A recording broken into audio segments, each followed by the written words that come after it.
All right, mate, settle in for this one, because today we're looking at the moment everything changed in the Samantha Murphy investigation. And I want you thinking the whole time, not just listening, thinking, because this case shifts under your feet the more you look at it. Now let me start by asking you something simple. At what point did you personally stop believing this was a search and start thinking this was a crime? Was it something you heard? Something you didn't hear? Was it instinct? Was it the lack of progress? Everyone has that moment in this case, that turning point. And today we're going straight into the moment the police had theirs, not when they said it publicly. That came later. I'm talking about the moment they really knew, the moment behind closed doors, when someone in that command room looked at the evidence and thought, this isn't a missing person anymore. Before we go into that moment, we need to rebuild the first phase properly. Not the media timeline, not the simplified version, but the actual logic of how things unfolded, because only then does the shift to homicide make perfect sense. And if at any point something catches your attention and you think, hang on, that doesn't quite match the public story, tell me in the comments. That's why we're here. Let's go back to the start. Sunday morning, Ballarat East. A normal, quiet day. Samantha leaves home for a run. She's done this plenty of times. It's part of her routine, and this is important, because routines give structure, predictability, a pattern. When someone who follows a routine suddenly breaks it without explanation, without communication, something's off. She doesn't come home. Her family tries calling. No answer, no word. And this is the first moment where you and I, if we were in that situation, would feel the shift. You know how you can sense when something's wrong with someone close? That's what her family felt. Police are notified, and here's the first fork in the road, the moment nobody talks about but everyone should. When police get that initial report, they have to choose a lane. Either they treat it as a person who got lost, maybe injured, maybe collapsed somewhere in the bush, or they treat it as suspicious, possibly involving another person. Which lane do you reckon they chose? Because every move that comes after that decision depends on this first assumption. They chose the non-suspicious lane, at least publicly. They treated it as a lost runner. And I want you to hold that thought, because it becomes critical later. When you assume someone is lost, you focus on terrain. When you assume someone has been taken or harmed, you focus on people. Two completely different investigations, so the search kicks off. SES, police, volunteers, drones, dogs, helicopter support. It looks big. It looks organized. It looks like action. But something is missing, something that usually appears quickly in genuine search and rescue jobs. Evidence, a trace, anything. Let me ask you this. Have you ever heard of a large search inside familiar bushland where they don't find a single physical indication that the person was ever there? No piece of clothing, no footprint, no slide mark, no scent picked up by dogs, nothing disturbed. Does that sound normal to you? Because it didn't sound normal to me. And I doubt it sounded normal to police either, even if they weren't saying that part out loud yet. As the search expanded, the absence of clues became its own clue, and that's the thing most people overlook. When you look everywhere a runner logically should be, and you find zero evidence they ever entered those tracks, what does that suggest? Either she never made it into the bush, or something happened somewhere else entirely. Now here's where the case gets misinterpreted by almost everyone. The phone ping, the Buninyong Tower. You've heard it repeated 1,000 times. Her phone interacted with a tower at Buninyong, and instantly people imagine a map dot, a clean little marker saying she was here. But that's not how towers work. A phone can hit a tower several kilometers away. It's not a GPS. It's not a precise location. But it does tell you something important. Movement. The phone wasn't stationary in the area the search teams were focusing on, so then the question becomes, if Samantha was lost or injured near her normal running route, how did her phone interact with a tower that far away? What's the explanation? And if you were in charge, would that ping alone be enough to shift your thinking? Or would you still cling to the simpler theory just because it's the comfortable one? In the early days, the search team stuck with the familiar areas. But then something interesting happens, quietly, almost unnoticeably unless you're analyzing the pattern. The search starts drifting, moving south, toward Buninyong, later even further into Enfield. Why move the entire focus of the operation unless something is telling you the original assumption doesn't hold? Think about this. If you believe someone was truly lost in a specific patch of bush, would you suddenly shift kilometers away? Or would that only happen if internal evidence, the kind they don't broadcast, started contradicting the original model? This is where behavior tells the real story. Police don't explain every shift publicly. They don't reveal every piece of digital information they gather. But when you see big resources, like mounted police and drones, suddenly moved into a different region, that tells you something changed. Something broke the non-suspicious narrative.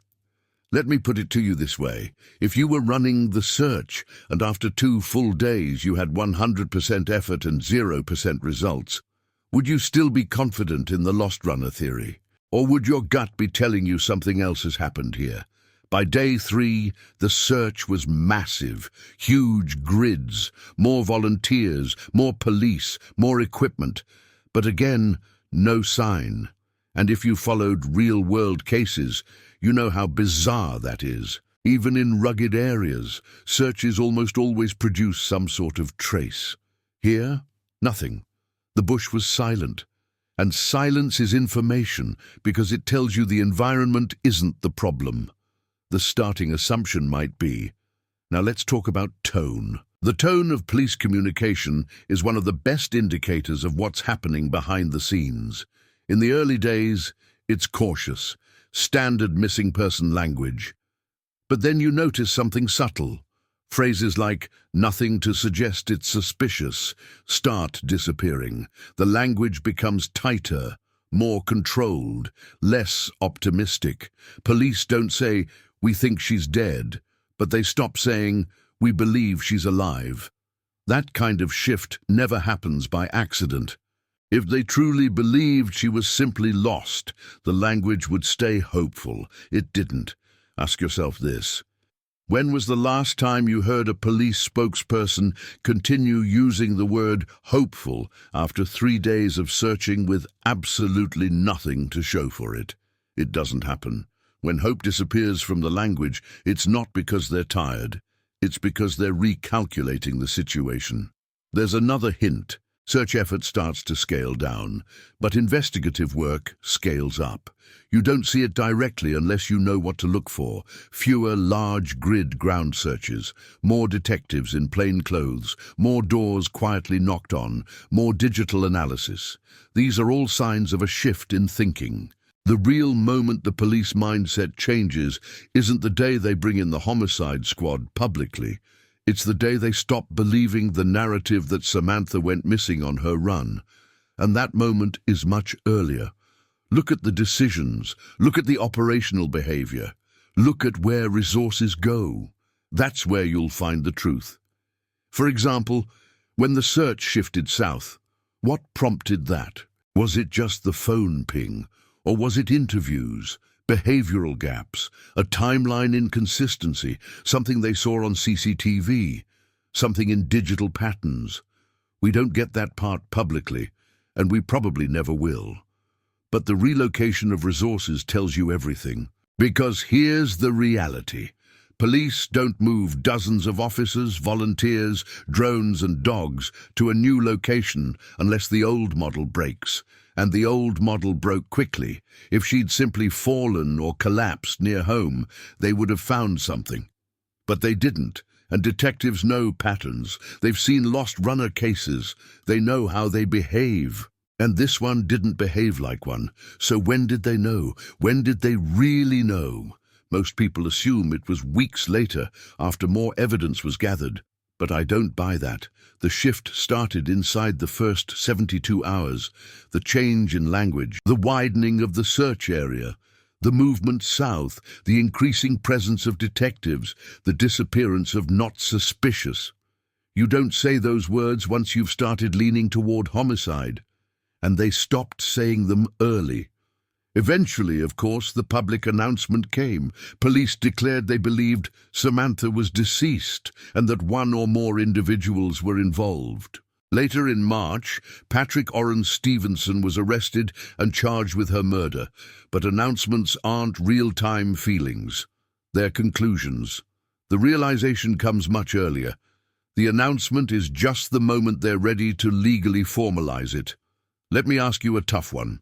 If you were a detective, and after 3 days of intensive searching with every tool available, you had absolutely no physical sign of Samantha anywhere, would you still be telling yourself, she's probably just injured somewhere?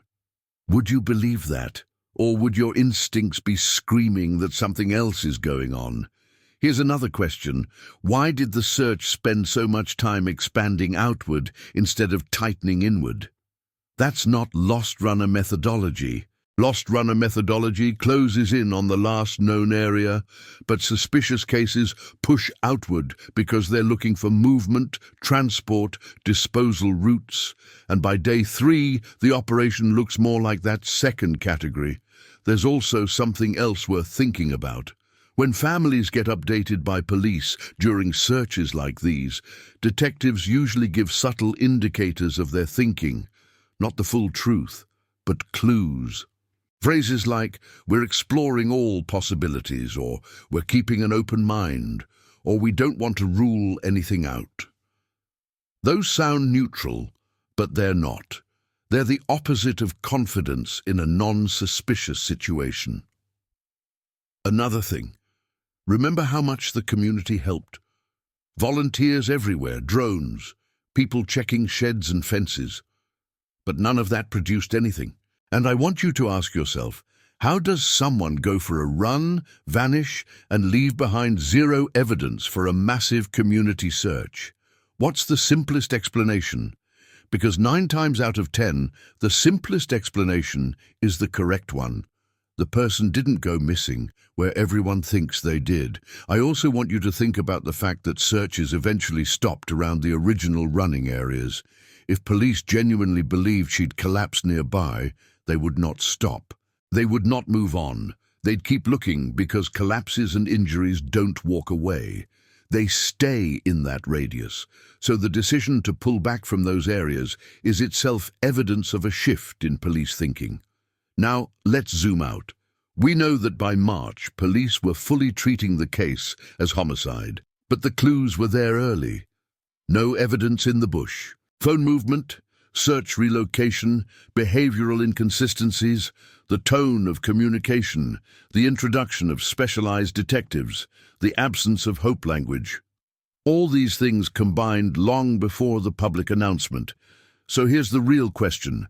When do you think the case changed? When do you think the police had enough internal contradictions to realize the initial lost runner explanation didn't work? Was it day 2, day 3, when the phone ping couldn't be squared with the search area? Was it when nothing was found despite huge resources? Was it when internal digital data revealed movement patterns inconsistent with a simple disappearance? What's your take? Because now, mate, it's your turn. You've heard the breakdown. You've heard the timeline.